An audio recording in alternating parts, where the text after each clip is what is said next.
দেখো বন্ধুরা, আজকে একটি নতুন ভিডিও নিয়ে এসেছি। তোমরা দেখতে থাকো পুরো ভিডিও।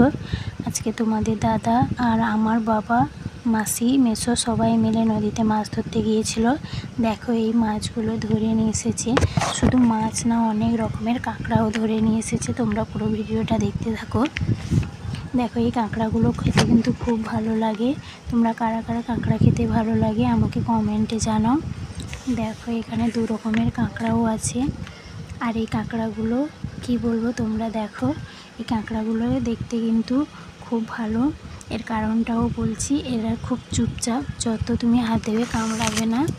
আমি এর গায়ে যত হাত দিয়ে উল্টাচ্ছি পাল্টাচ্ছি তবুও আমাকে কামড়ে দিচ্ছে না। এটা ঠিক লজ্জাবতী গাছের মতো। লজ্জাবতী গাছ যেমন হাত দিলে গাছের পাতাগুলো গুটিয়ে যায়, এটাও ঠিক তেমনি। তোমরা দেখো।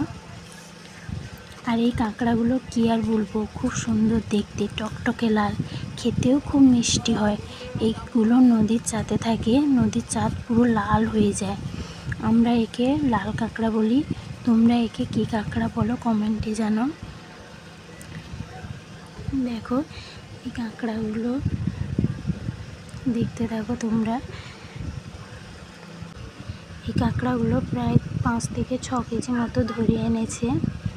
দেখো এই কাঁকড়াগুলো খুব ছোট ছোট। এগুলো ধরার উদ্দেশ্য হচ্ছে আমার ছেলে খেলবে বলে ধরে নিয়ে এসেছে, কিন্তু আমার ছেলে তো খেলছেই না, খুব ভয় পাচ্ছে। আর দেখো কাদের এই ভিডিওটি ভালো লেগেছে আমাকে কমেন্টে জানাও আর সাবস্ক্রাইব